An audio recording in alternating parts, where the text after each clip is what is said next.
Welcome back, WNST, Towson, Baltimore, and Baltimore Positive. We are trying to keep chins up after the 10th seeded Maryland Terps went out and did what inconsistent teams do, especially against teams that shoot the lights out. Little Steph Curry's all over the land in the SEC.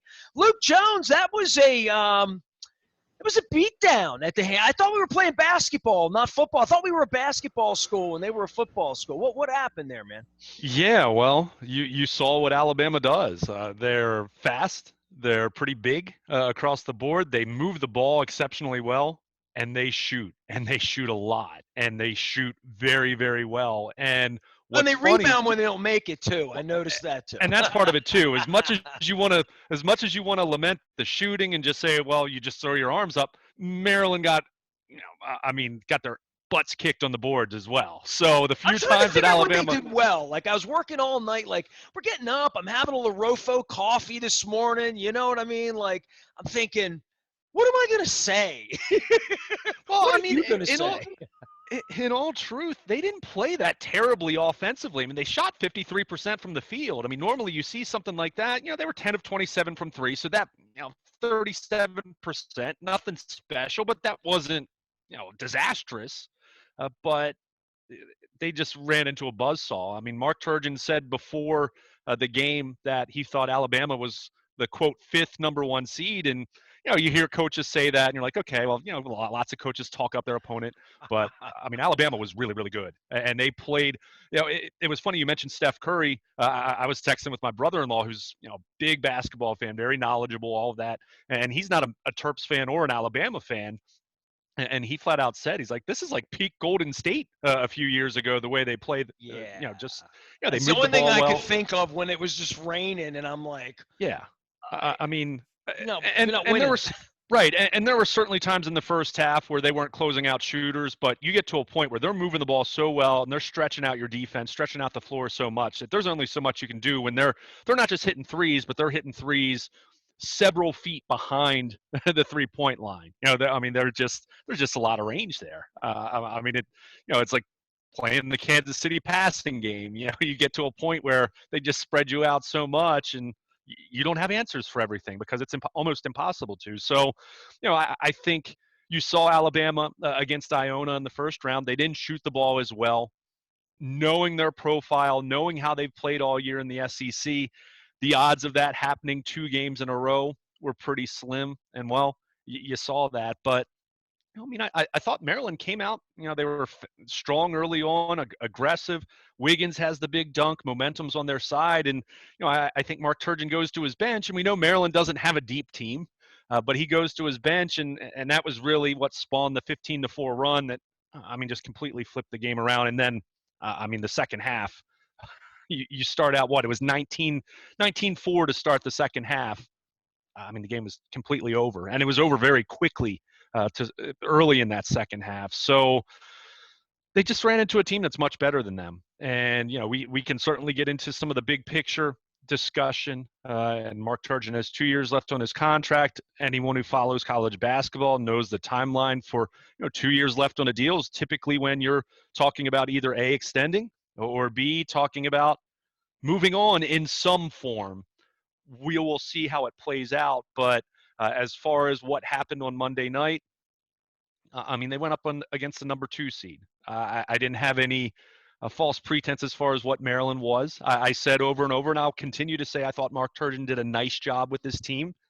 At the same time, a round of 32 performance in the NCAA tournament, it's not moving the meter for anyone, especially for people who have become very apathetic when it comes to Maryland basketball. So Well, watching that squad and the Alabama squad, it really occurred to me, and I'd say it out loud, that Maryland would have a tough time beating them 1 out of 10, right? I mean, kind of sort of like given man on man the talent level there that was on the floor.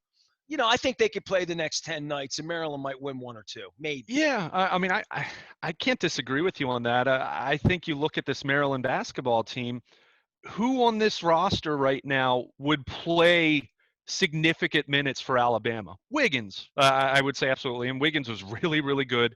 I think one of the big stories is going to be whether he returns or not, given where he is at this point. I mean, does he come back to Maryland for another year? Does he move on? Daryl Morcell, you love his heart. You love the way he plays defense. I think certainly he could play on it.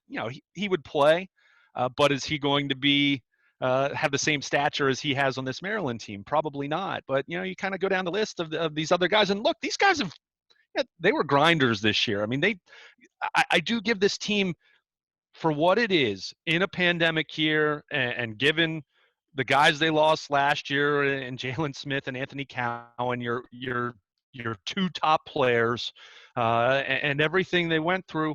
I'll say it over again. Marc Turgeon did a nice job this year, and this team doesn't have the most talent. At the same time, when you're talking about the round of 32, kind of feeling like that's the best you can do now as a program, it really speaks to where Maryland is. And to your point, you see them going up against Alabama, who's not known as a basketball school. I mean, my goodness, we're thinking of Nick Saban and Roll Tide in college football, but I mean, they weren't in Alabama's class on Monday night. And again, you look at that from a big picture standpoint. Where are you going with this program? And that's not to say that I know they have a couple Baltimore kids coming in next year who are not five-star guys, but pretty good players, and they could certainly look at transfers and things of that nature. But it's what I've been saying now for 5, 6, 7 years with Marc Turgeon. What are they building here? Are they building something special? And that's why I thought Monday was such a huge opportunity to do something memorable, to do something that people are going to remember, and to garner some attention. I think if you figure out a way to, and whether it's Alabama or whoever they're playing in the second round, but you get to the Sweet 16 with a team that didn't really have high expectations, a team that was 4-9 in the Big Ten at one point, and you get to the second weekend of the NCAA tournament. I'm not saying that gives Marc Turgeon a pass for another decade, but I think it gives people an opportunity to start having some hope again, that Maryland could do some special things down the road. And instead, and again, in isolation, I think he did a good job this year. Is it moving the meter, as I said? Is it getting people to talk about Maryland basketball in the offseason, or to keep an eye on recruiting or anything like that? I'm saying no, and I think that's part of the issue. I think you just don't have the people that follow Maryland, that are really devoted to it and really follow it 12 months a year, has shrunk considerably from where it was 10 years ago, from where it was 15 years ago. I was going to bring this up with you because, you're kind of a college basketball kid, as I know you, right? Like, you went to Syracuse not for the football, right? And you played football, and you're a South Central Pennsylvania kid, right, with Baltimore roots. But 20 years ago, the Terps were, maybe you wanted to go to Maryland in journalism school. I don't even know. I've never really had that conversation with you. But there was certainly something about basketball that made you want to go to that college. And I'm sure if you could have dribbled, would have made you want to go to that college. Whereas, we just sat and talked about Jalen Smith and Cowan and guys leaving and who they're recruiting. I can't blame it on Turgeon when guys leave after their second year because they're too good. I mean, there's a little bit of what would have happened last year. Well, maybe they would have made the 16 or the 8 or the 4, whatever last year. Maybe they would have flopped and done a facer in 64. I don't know. They didn't get that opportunity, so that was sort of taken away from them. This year, to your point, they squeezed all they could squeeze out of the opportunity, right? Like, I clearly, as I said, they were not the better team on the floor at any point. The 4-9 version of them showed up on Monday night, and that's fine. But for the offseason, for what college basketball is, this weird season, everyone running back to their TV. I mean, I sort of guess the ratings must be up, right? Because everybody I know sort of watching, and it feels sort of the first normal sense of sports coming back. And I guess for the bigger picture of this is college basketball in all of this. When players don't stay, Maryland fans get agitated. Fans everywhere get agitated to some degree because it really isn't a 4-year cycle or a 3-year cycle. It's more of a dart. unless you're Kentucky and Duke, and this year that didn't even count. So I don't even know what holds at this point. I guess it was kind of fun to see Alabama out there dribbling to some degree. To your point, they've never been a relevant basketball school, but they have so much success in football. And for Maryland, we're wondering where the success comes because it didn't come in on football anytime soon, right? Given where they are, that the basketball side of this is if they're not if this isn't going to happen with Turgeon, what is the next step? Where are you going after this? We see this hotshot guy from Buffalo that they've imported to the SEC that's marching on, right? Like I watched him the other night and I thought, well, what's the next version of that for Maryland? Is that Ryan Odom? I don't know. I really don't. Yeah, and look, I mean, that's you can always ask that question, short of having, I mean, the stars align and Roy Williams going back to North Carolina. Beyond those kind of obvious ones, you can always ask that question. And look, I'm not going to sit here and say that I think Maryland's a bad job or anything like that. I mean, you consider the location, you consider the tradition, you consider resources that hypothetically should be there. And of course, I mean, there have been complications, Jordan McNair and DJ Durkin and the financial ramifications of that for the university that, people much, much more versed on that can speak to with a little more detail.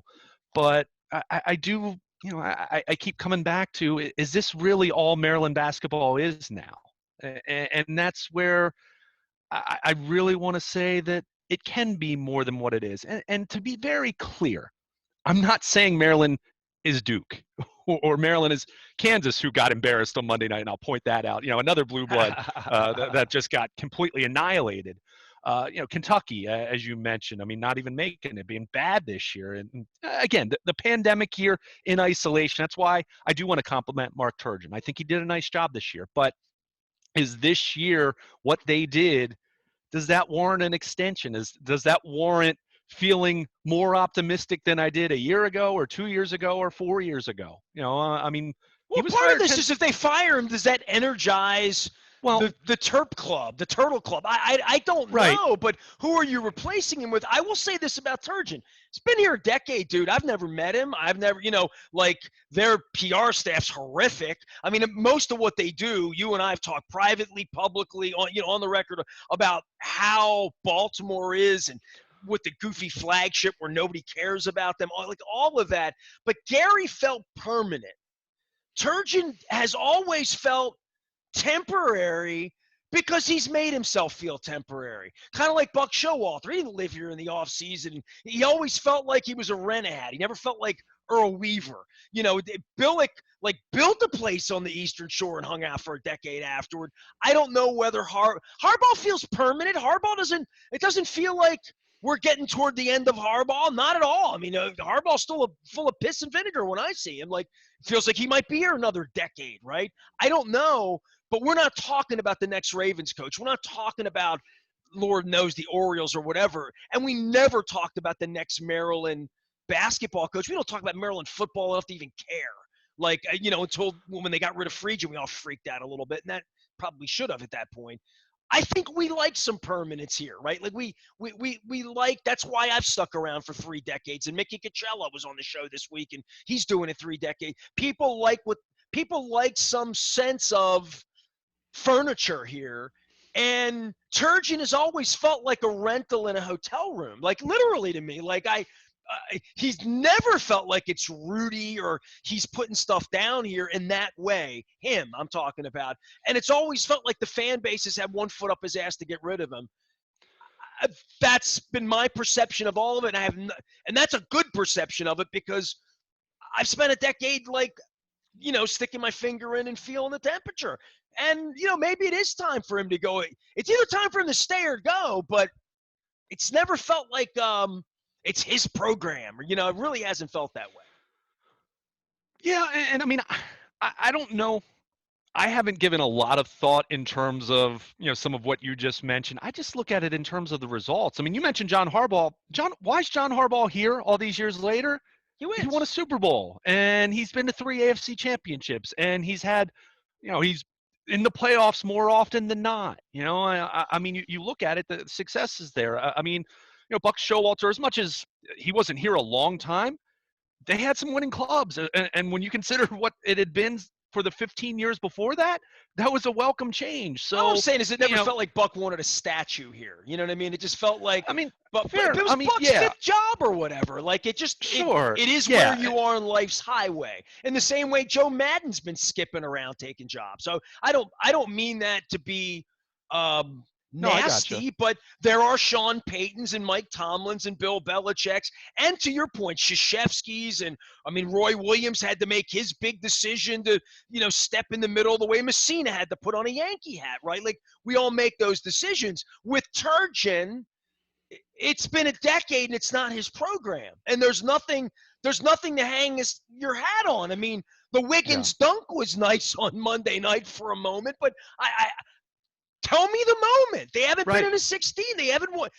Tell me anything they've done where you memorably say Marc Turgeon's done something at Maryland that I remember. I don't Right. remember any of it. I remember Gary is what I remember at this point. Yeah, and And you I'm not really being mean. I no, love no. Bino. I I mean, oh, I hear you. And to be clear, Bino and loved me. He'd get Marc Turgeon on the show. I've said this over and over and over. I don't think Marc Turgeon's a terrible coach. You know, they don't finish last place in the Big Ten. They have had a little run here of making the NCAA tournament, but you just said it. There's nothing memorable about it. I mean, there really isn't. And let's be clear. And in fairness to Marc Turgeon, you look at the last 7 or 8 years of the Gary Williams era, it had been moving in that direction. So I don't want to say he took over a program that he took over Duke and then made it Wake Forest. Like I mean, I'm using a very simplistic example there, analogy there, but you just said it. There's nothing overly memorable about it, and that's one thing. I texted one of my best friends going back to elementary and middle school. He's a big Maryland fan. We don't talk a whole lot. We see each other every year or two. In non-pandemic times. But we keep in touch. We have a text chain with a bunch of our other friends from high school. But he back in the '90s, he was my other friend who was a huge Maryland basketball fan. Like everyone else, like Duke and North Carolina, because well, they're Duke and North Carolina, and Maryland was coming off of sanctions and being on probation, and Maryland didn't they have Len Bias? What happened with that? That's how kids talked back then. But we loved Maryland, and Well, we the saw ad what Gary said no Williams could do. lights, no cameras, plenty of action. Right. But That's but Bob Wade. we remember Gary getting this team to the Sweet 16 in '94 and '95, and really starting to feel like, okay, building something. And then, a few years later, there was that question of could Gary Williams get a team further than that? And then, of course, Juan Dixon comes along and Lonnie Baxter comes along, and the rest is history. But my point is, texting with him, and this is what I had said to you in the lead up to Monday night's game, was, he's like me. He still loves Maryland basketball, still follows it, but certainly not to the degree that I did 20 years ago or 10 years ago. I mean, I follow it basically enough now that when the handful of times you and I talk about Maryland basketball on the air, that I can know what I'm talking about at least a little bit. Well, they don't warrant talking about more than a handful. I mean, literally, when they're 4 and Yeah. 9, no one's watching. They're just not. Like, Right. and I always talk about the night they won the national championship. And my dear friend Emily, who's a Maryland fan and was running around in tears, like, we went down to Fells Point that night, and there was no one out. Like, the parade at City Hall, 500 people showed up. That was 2 decades ago. They don't just have like an image problem, they have a reality problem. They have a growth problem. They are not a growing brand, certainly not here, and they need something to energize it. And if that means sacrificing a coach making a couple $1 million a year to bring in the next Jim Harbaugh or the next Juan Dixon, whatever would get people. I don't know. Yeah. You tell me. I mean, as I'll hold up my Coppin State hat. I'll even put it on if you want me to for my Juan Dixon side. But yeah, I don't know that fixes Maryland or makes them a top 10 team or has them winning games the third week of March. But to some degree, the boosters run these programs, and Yeah. to a large degree, every institution, and we've talked about this at 50,000 feet. Dick Cass is over in Owings Mills trying to figure out how to sell tickets. I don't think John Angelos is up, worrying about this place, but everybody's trying to figure out how to make it better. And in the case of Maryland, getting blown out in an obvious we couldn't win a national championship kind of year, right? Your question is valid. When will our turn be? When will we have a chance to win a national championship? When will we Right, be good enough? I right. would say last year, by the way, but okay. Although I would also say they kind of limped to become co-Big Ten regular season champions when they could have won it outright. So, that's kind of the great unknown, and that's part of, what you could say in fairness to Marc Turgeon, but you could also say that that's kind of propping up Marc Turgeon. I remember him saying that he'd gotten the gorilla off his back, finally winning the Big Ten regular season, and I'm thinking that's not the end goal. That's not what people talk about when you're talking about your program. It's what you do in the postseason. So, but going back to what I was saying about one of my I'm good still friends, talking about Lefty losing to Georgetown and Sleepy Floyd, for crying out loud. but going back to what I was saying, about my friend that I was interacting with, we both stated wanting to be able to believe that Maryland was capable of doing special things again, and that didn't mean this year. But I said if you could take Marc Turgeon, if he had taken this team to the Sweet 16, that's a Gary Williams kind of coaching job then. You talk about a team that doesn't have a traditional point guard, doesn't have a center, doesn't have much depth, and you take that team and as a 10 seed and you take them to the Sweet 16. I mean, 1994, Gary Williams' first Sweet 16 with the Terps. They were a number 10 seed. That wasn't a team that was phenomenal, but he did a heck of a job with them to get them to the Sweet 16, and that was that was kind of a catalyst. And obviously Joe Smith comes back even better his sophomore year, player of the year, and they go to the Sweet 16 again. And but I just feel at this point, back then, going through that, and even from 94, 95, and then they get knocked out in the first round a couple times, and Steve Francis, and then eventually what happened with Dixon and Baxter getting there. There were doubts throughout that period of time. But I think the idea of Maryland making the Final Four, the idea of winning a national championship, was there in the minds and in the daydreams of the fan base. I don't think that's there anymore. And I don't mean that to say that I don't think it can ever happen, period. Well, it's not there in the football anyone, fan base for sure, right? Well, football, it's never been you can't. Yeah. Right. Okay. So right. Yeah. again, I mean, if even you're Bobby a lacrosse Ross fan or you like the soccer team, whatever, and Bruce Posner's here every Monday, by the way, doing Terp Talk, a Monday morning at 8 a.m. and again at lunchtime. Make sure we give a shout out to Bruce. But for Bruce and for Terps, number one, primary Terps fans, where I'm obviously a primary Raven fan, right? However you identify yourself, if you're a Terps fan, football you can't win, and you're going to get your ass kicked by Ohio State and Michigan every time you play them, and you might be Penn State every fifth year, whatever that is, right? Basketball, that's got to be your money. I mean, or else, right? There is no second choice for Maryland. Yeah, I mean, let's face it, football and basketball are the big money-making sports. I mean, Maryland lacrosse is phenomenal. Maryland soccer, I mean, it's not as though they don't. I mean, the women's basketball team is outstanding. Might win the national championship. Very well could. But it's just going back to this program. I want to believe again that they can do some special things. I want to believe that they're capable of getting to Sweet 16s on a semi-regular basis. I want to believe that the stars can be aligned, that they can get back to a Final Four one day. I don't believe they can do that with Marc Turgeon. And I have 10 years now to kind of support that. Now, it is very well possible that it is a little bit of a dynamic of the 2001, 2002 era was a 1 in a million scenario. And maybe Maryland fans are completely unrealistic as far as thinking that can happen again. And, you can look at all kinds of different teams over the years in football or basketball that win a national championship and they're kind of never heard from again on the national stage. You can go back over the last 5-6 decades and see examples of that. But I guess my point is, even if that were the case, I don't want to just say, okay, if that's the case, I'm sticking with Marc Turgeon. I don't want to settle for just having a pretty high floor, and that's kind of what he gives you. I saw someone on Twitter, someone who used to cover the Terps, is out of the market now, compared him to Jason Garrett. It's going to give you a relatively high floor of competence. You're not going to do anything special with him. And some people might bristle at that, but I think that was, that's something that resonated with me. So we'll see how this is going to play out. Again, 2 years left on his deal.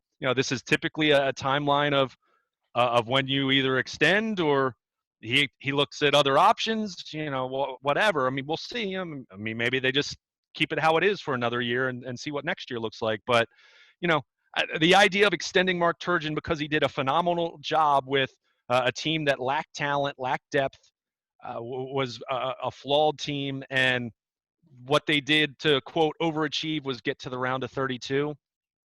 That's not inspiring anyone. That's not bringing anyone back that where apathy has set in, where you're just not as plugged in, you're just not as engaged with the program. At least you and your buddy have the Orioles to get ready for here. Oh, yeah, exactly. Luke and I are talking Orioles baseball and Ravens at Baltimore Positive as well. Big shout out to our friends at Wise Markets. I'm going to be telling you a lot more. I have my gallon of milk out here and my organic fruits and vegetables. Check out Mickey Coachella as well, because I ate my chia seed pudding and my fresh raspberries with Mickey. But we're doing our work at Baltimore Positive. Big shout out to all of our sponsors, including Planet Fitness, who's been with us from the very beginning. And PF had Teddy on a couple weeks ago. You can find that out at Baltimore Positive as well. I am Nestor. He is Luke. You can find him at Baltimore Positive, or you should find him at Baltimore Luke. You can find me at Baltimore Positive. You can find us at WNST AM 1570, where we never stop talking Baltimore Positive.